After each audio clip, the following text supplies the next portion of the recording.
Greetings and salutations, and welcome to another episode of the Bible in 1 Year with the Preacher's Husband.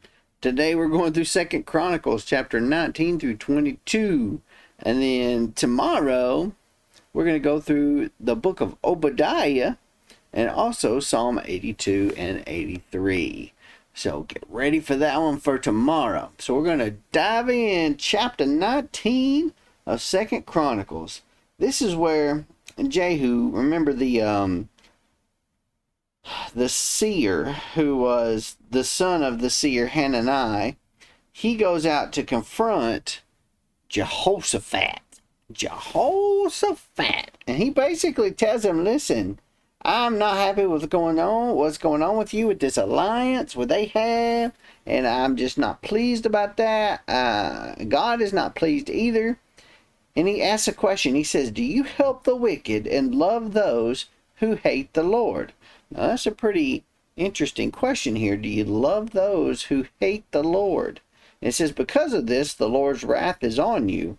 However, some good is found in you, for you have eradicated the Asherah poles from the land, and you have decided to seek God.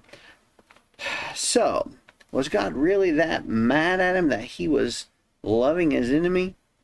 Because didn't somebody tell us that later on in the New Testament that we should love our enemies? Doesn't mean that we should make treaties with them, but it does mean that we do need to love them. So Jehoshaphat, when Jehu's talking, he says he did a lot of good. So here's some of the good stuff he did. You know, when he was living in Jerusalem, he brought all of the people there in Jerusalem back to God. He appointed judges to all these different cities in the land. And he told the judges, you're not to judge for yourself. You're to be judging for the Lord. So don't do this for selfish things. Do this because it's the right thing to do for God. And he also appointed Levites and priests and some of the Israelite family heads for deciding the Lord's will and settling disputes. And he commanded them, saying, in the fear of the Lord with integrity and wholeheartedly. That's how they're supposed to judge. That's how they're supposed to lead these people. So you see, Jehoshaphat wasn't a terrible guy. He had that one thing about him that he just couldn't. In every king did. They always had that one character flaw. And I guess the character flaw for Jehoshaphat would be trusting those who are not trustable, I guess you could say. Anyway, after this, the Moabites came together with the Meunites, and they came to fight against Jehoshaphat, all right? So this big, huge army has just piled up against Jehoshaphat, and they're ready to attack. And Jehoshaphat's scared. He's afraid at this point. He's like, oh my goodness, what am I going to do? So he resolved that he was going to seek the Lord. And he proclaimed a fast for all of Judah, and everybody was supposed to do this fast. And people came from all of the cities around Judah to seek him.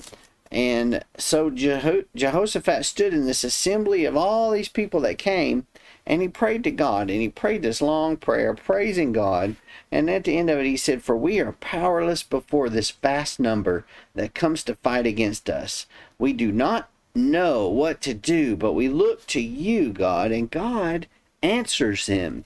He answers him. He basically, the Spirit of the Lord came on Jahaziel,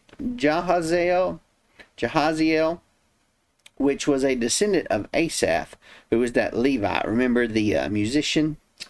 And he says that God says these words, do not be afraid or discouraged because of this vast number, for the battle is not yours, but it's God's.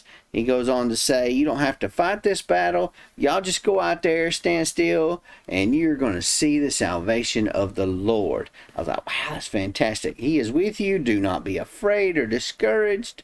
The Lord is with you. So Jehoshaphat and all of Judah knelt down, they bowed down, they fell down before the Lord, and they worshiped him. And the next day, when they went out in front of the armed forces, they were singing songs of praise to God. They were singing, give thanks to the Lord, for his faithful love endures forever.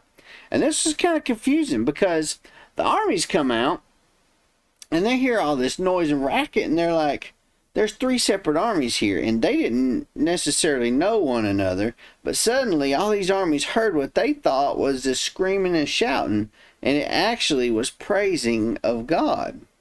And it actually confused them.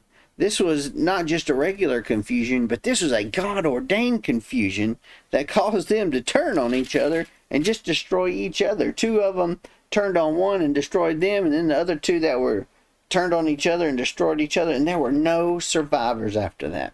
So Jehoshaphat goes out with his people, and they begin to plunder. And they ended up plundering for 3 days. There was so much stuff there to get. And on the 4th day, they praised the Lord, and they blessed the Lord. And after that, Jehoshaphat's kingdom was pretty much quiet because God gave him rest. And then he dies. So, who's next in line? Who you think's next in line? Well, here we go. Jehoram becomes the king over Judah. Now, Jehoram, he was the 5th king of Judah, but he was the son of Jehoshaphat.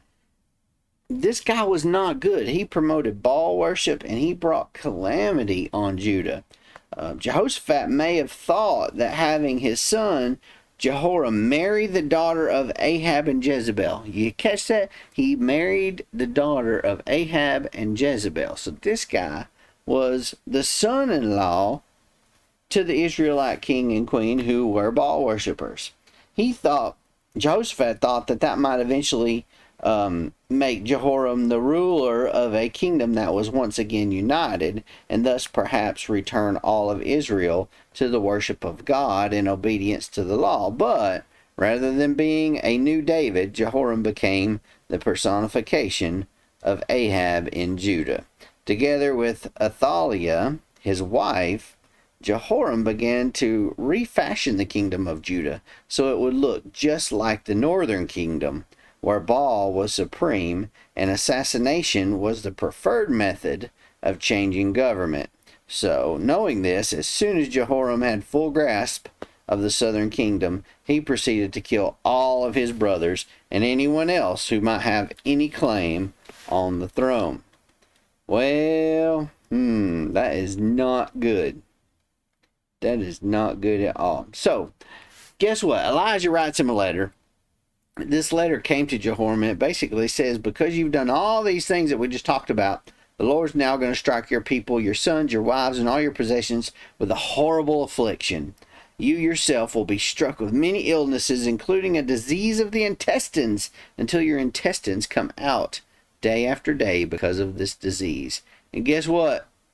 It happened. He dies from this horrible, terrible disease, and the Bible says here he died to no one's regret and was buried in the city of David, but not in the tombs of the kings. He was pretty much hated among everybody. So then next comes Ahaziah. This was his youngest son, because the Arabs that came into these camps had already killed all the other sons. So this is pretty much his only son that was left to rule, was Ahaziah. And he only reigned for 1 year. He was evil. He did the bad things that his dad did because he basically took the instruction from all the people that were advising his dad to do terrible things. So here he did the terrible things that his dad did. And when he dies, guess what? Mama, Athaliah, sees that her son was dead, and she proceeded to annihilate all the other heirs that were there. She takes over, decides she's going to be the queen, and starts killing all of the sons, all of the everybody. She's killing everybody to make sure there's no heir to the throne left, so she could just rule. She was evil. She was the epitome of evil. Well, Jehoshabeth, the king's daughter, rescued Joash, which was the son of Ahaziah, from all the king's sons who were being killed. She goes and grabs this boy and keeps him alive. So he's literally the only survivor. So while Athaliah reigned over the land, he was hiding them in God's temple for 6 years. He was hiding in God's temple for 6 years with those other people that were hiding from her. Now, this is pretty much the end of our reading today, but there's this Jezebel, and there's the daughter Athaliah. Jezebel was the one that wanted control over everybody, but Athaliah, she was even more ambitious than Jezebel. And people say that those spirits of Jezebel and the spirit of Athaliah are still present today. Some say that the spirit of Jezebel controlled one of our presidents within the last 8 to 16 years, and that the next spirit to take over the United States is going to be the spirit of Athaliah. Well, I think both of those spirits are alive and well today in the United States, because we have people that worship Baal, we have people that are devil worshipers, we have people who worship every god you can imagine in the United States. And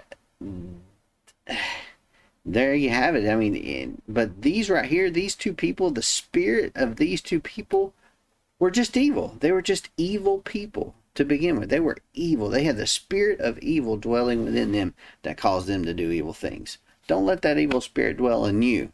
That's what we can do to prevent this from happening in the United States. If each and every one of us puts the spirit of evil out and puts the spirit of God in, ask God into your heart, we can win this. So I hope this has touched you. If it has, click the like button and the subscribe button. Of course, click the little jingle bell so you get notified the next time I upload a video, which will be tomorrow, for another episode of the Bible in 1 Year with the Preacher's Husband. We'll see you then.